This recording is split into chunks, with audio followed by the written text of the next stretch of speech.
नमस्कार साथियों, स्वागत है आप सबका। आइए हम लोग बात करते हैं संविधान के आर्टिकल नंबर आज का जो हमारा है या और ना। शानदार आर्टिकल है और अगर आप सहकारी समिति से संबंधित जानकारी चाह रहे थे जो कि हम लोग पीछे से करते आ रहे थे तो उसी में आज का हमारा जो आर्टिकल है सूचना प्राप्त करने के संबंध में सदस्य का अधिकार।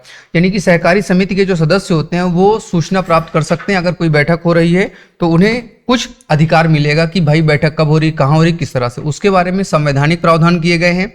अर्थात जो भी बैठकें होंगी सहकारी समिति की उन सब के लिए उन्हें पावर है और इस संविधान के तहत उपबंध है कि आप बैठक में हिस्सा लेंगे। कह क्या रहा है, किसी राज्य का विधानमंडल विधि द्वारा यानी कि नियम बनाकर सहकारी सोसाइटी के प्रत्येक सदस्य की सहकारी सोसाइटी की ऐसी बहियों या सूचना और लेखाओं तक जो ऐसे सदस्य के साथ उसके कारोबार के नियमित संव्यवहार में रखे गए हों पहुंच के लिए उपबंध करा सकेगी। यानी कि सहकारी समिति के लिए जितने भी डॉक्यूमेंट्स बनाए जाएंगे वो सारे डॉक्यूमेंट्स जिन सदस्यों से संबंधित उनके साथ शेयर किए जाएंगे, ऐसे गुप्त रूप में नहीं रखे जाएंगे।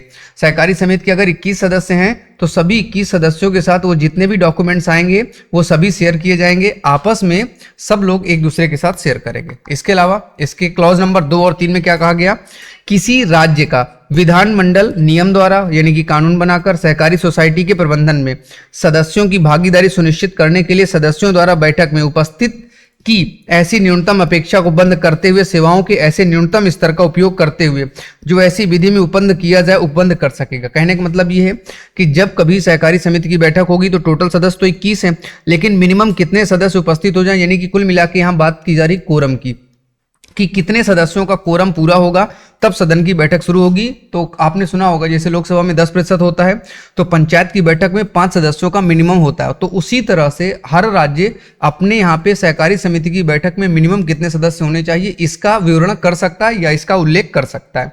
तीसरे क्लॉज में कहा गया, किसी राज्य का विधानमंडल विधि द्वारा अपने सदस्यों के लिए सहकारी शिक्षा प्रशिक्षण का उपबंध कर सकेगा। जो उसके सदस्य हैं अगर उनके पास उसके बारे में नॉलेज नहीं है तो उन्हें नॉलेज दिया जाएगा, जो कि उनका एक अधिकार होगा कि समिति के क्या क्या पावर उनके पास होती है। क्योंकि कई बार जो है सदस्य अगर चुन कर आ गए तो उनके पास उतना नॉलेज नहीं होता है, जो कि पढ़े लिखे नहीं होते अगर, तो ऐसे में उनको शिक्षित किया जाना भी या उनको शिक्षा लेने का अधिकार होगा, ट्रेनिंग लेने का अधिकार होगा।